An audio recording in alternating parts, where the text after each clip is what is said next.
At-taswif, c'est le fait de remettre à plus tard ce qu'on peut faire au moment présent.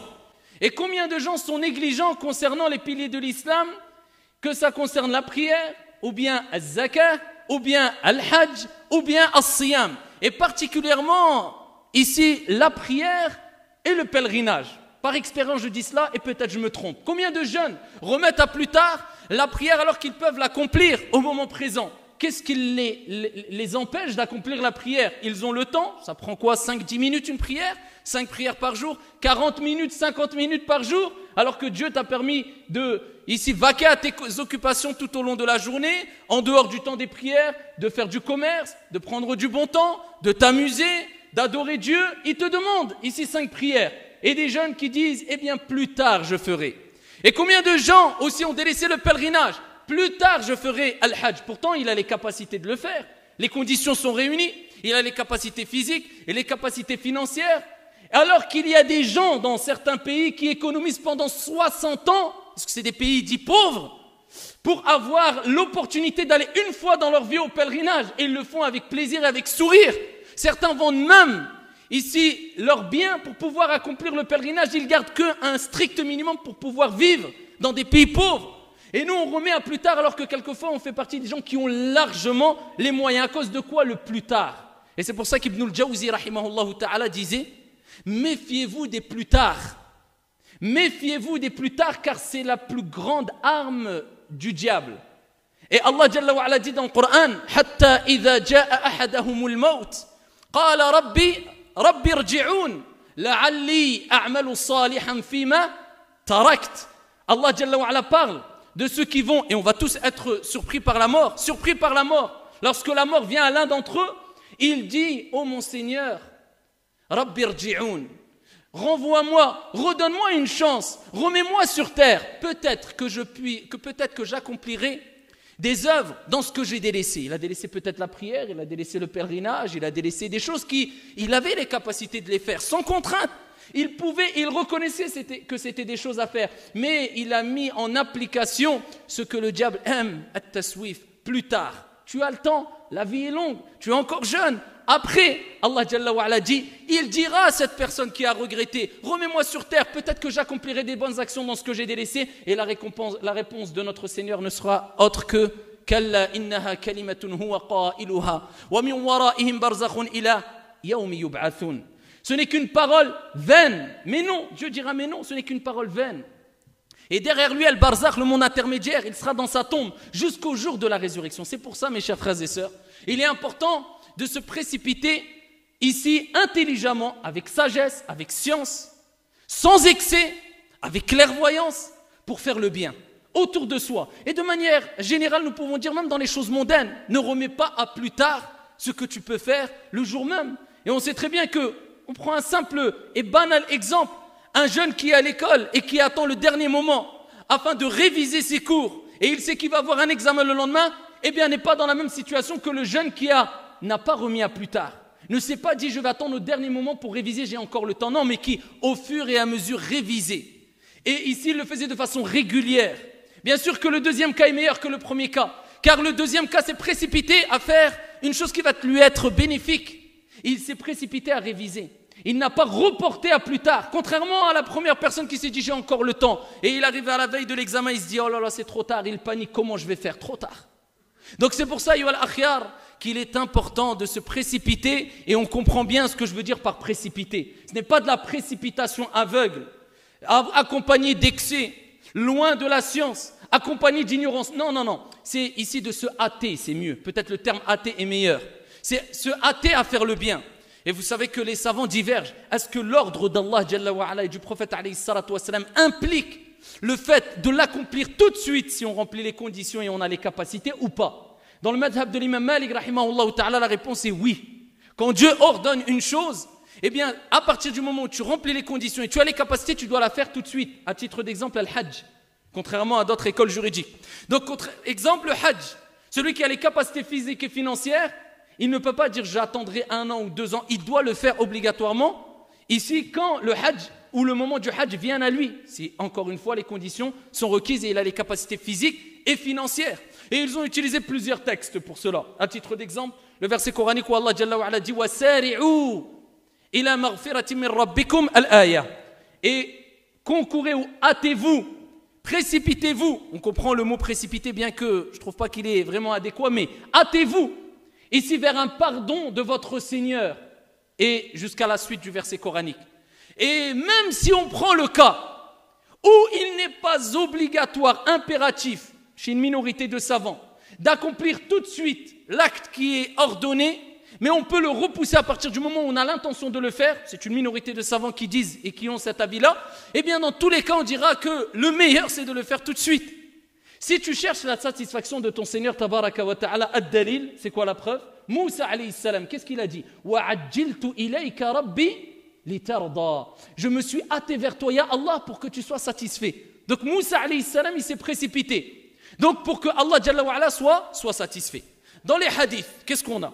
Le prophète alayhi salatu wa salam, il dit dans le hadith rapporté par l'imam Ahmad, ta'ajjalu ila al-hajj.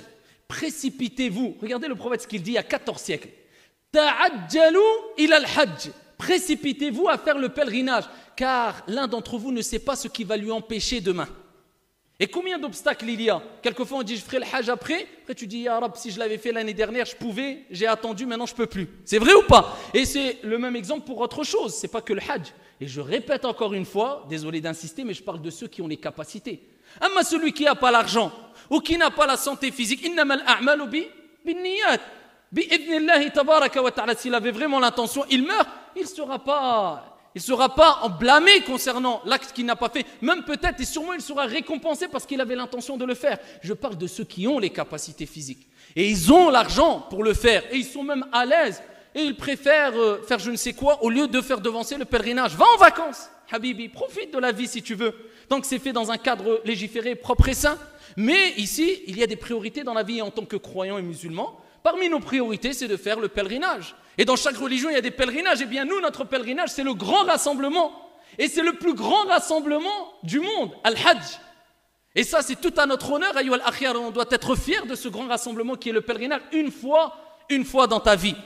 Allah tabaraka wa ta'ala nous rappelle le caractère obligatoire du Hajj quand il dit « Walillahi ala an-nasi hijjul bayti man istata'a ilayhi sabila » Allah, il a ordonné le pèlerinage. Il a dit le pèlerinage est obligatoire pour ceux, bien sûr, encore une fois, qui ont les capacités de le faire. Et ici, ayyuha al-akhiyar, je voulais noter une chose importante. Il y a beaucoup de gens qui ne cessent de répéter pourquoi, je ne sais pas trop, je n'ai pas encore compris vraiment pourquoi ces paroles se réitèrent beaucoup, surtout à notre époque, mais ils ne sont pas totalement fausses. Mais le fait que ça se réitère beaucoup et que beaucoup utilisent les mêmes paroles, ça me dérange un peu personnellement, ça ne tient qu'à moi. Le fait de dire, mais pourquoi les gens vont toujours à l'Hajj? C'est mieux de donner à des pauvres. Ou ils auraient dû prendre l'argent et donner à un tel ou à telle mosquée ou à... Donc presque comme s'ils blâmaient les personnes qui veulent faire un autre Hajj ou une autre Umrah. Si au moins ces personnes-là, quand ils avaient l'argent pour faire le Hajj, ils prenaient cet argent-là et ils le donnaient comme ils disent aux mosquées ou aux pauvres, bon encore, on dirait bon, alhamdoulilah, il applique ce qu'il dit. Au Rabbama, peut-être que certaines personnes, non seulement ils ne donnent pas aux mosquées ou aux pauvres, mais en plus ils ne donnent même pas pour aller al Hajj. Et c'est le premier à dire, oui mais pourquoi des gens font plusieurs Hajj, ils devraient donner à des pauvres ou à des mosquées au lieu de répéter le Hajj. Là c'est la religion de Dieu, mes chers frères et sœurs. Est-ce qu'en islam on doit faire devancer une aumône sur un pèlerinage surérogatoire? C'est une question ici qui relève de la science légiférée, la science islamique. Il n'y a pas lieu que tout le monde s'exprime sur ces situations et de toute manière c'est du cas par cas. Peut-être qu'il y a des moments, celui qui a déjà fait le Hajj obligatoire, c'est mieux pour lui de donner, par exemple à quelqu'un qui est dans une situation, on va dire, vitale, il peut mourir. Et on a besoin de cet argent pour le sauver. Et lui, il a le choix entre faire un deuxième Hajj ou le sauver. Bien sûr, on va lui dire sauve la personne. Mais dans la règle générale, ici, beaucoup de savants ont dit qu'il est meilleur ici de faire des Hajj surérogatoires et des petites Umrah surérogatoires que de donner en aumône. Et les preuves de cela sont nombreuses, rapportées par l'imam al-Bukhari. Le prophète alayhi salatu wa salam a dit d'une Umrah à une Umrah. Il a parlé de deux Umrah ou pas? La preuve qu'il y a la recommandation de répéter, réitérer les Umrah. D'une Umrah à une Umrah, Allah il te pardonne ce qu'il y a entre les deux Umrah comme péché. Les péchés entre deux Umrah sont pardonnés. La preuve qu'il y a la motivation de réitérer des Umrah. D'accord? Et le prophète il dit dans le même hadith rapporté par al-Bukhari et Muslim fi Sahihain, et il dit Al-Hajjul Mabrour, le hajj pieusement accompli, écoutez bien, laysa lahu jaza illa al-jannah. Allahumma arzuqna al-jannah. Il dit il n'y a pas d'autre récompense que le paradis. Ça veut dire que tu sais que quand tu fais un hajj pieusement accompli, agréé, eh bien la récompense c'est le jannah. Qui va te priver de refaire d'autres pèlerinages, billahi alayk? Il y a un autre hadith rapporté par l'imam al-Tirmidhi, bisanadin Hassan. Le prophète alayhi afdalus salati wa askat taslim nous dit perpétuer, multiplier al-hajj et al-umrah. Ajib. Multiplier al-hajj et al-umrah. Car tous les deux repoussent, le prophète alayhi salatu wa salam dit, tous les deux repoussent les péchés et la pauvreté. Le hajj et la umrah, ça repousse les péchés et la pauvreté. Dans un autre hadith rapporté par Al-Bukhari, le prophète alayhi afdalus salati wa askat taslim a dit celui qui fait al-hajj walam yafsuq walam yarfuth, celui qui fait le hajj alors qu'il n'a commis aucune perversité, il n'a pas commis de graves péchés, de grands péchés, et il n'a pas commis d'actes sexuels, parce que cela est interdit pendant le manasik. Le prophète alayhi salatu wa salam dit raja'a ka yawmi waladathu ummu, il revient comme le jour où sa mère l'a mis au monde, plus aucun péché. Donc, qui se permet de priver les gens de cette grande récompense? Je répète, c'est du cas par cas. Il peut y avoir des cas où, oui, donner des aumônes ou donner de l'argent au lieu de faire un pèlerinage surérogatoire peut être mieux. Mais d'en faire une règle générale et de blâmer ceux qui le répètent, c'est une erreur. Et ici, encore un point à noter, je terminerai avec ce point, Inch'Allah tabaraka wa ta'ala, c'est concernant celles et ceux qui font le pèlerinage. C'est tout à leur honneur et c'est bien et c'est bon et c'est louable. Ou bien le petit pèlerinage qu'on appelle al-umrah. Lakin, malheureusement, avant qu'il parte, il se plaint. Quand il paye, il se plaint, parce que c'est trop cher. Quand il fait le voyage, il se plaint, parce que c'est long et c'est fatigant. Quand il arrive à l'hôtel, il se plaint, parce qu'il n'a pas le confort 8 étoiles. Quand il commence à faire le manasik, il pensait qu'il allait peut-être avoir un hélicoptère qui allait ici lui faire tawaf. Il se plaint, c'est dur, c'est lourd. Quand il revient ici, chez lui, pendant la route, il se plaint, parce qu'il est resté longtemps ici avec les bagages dans la douane, etc.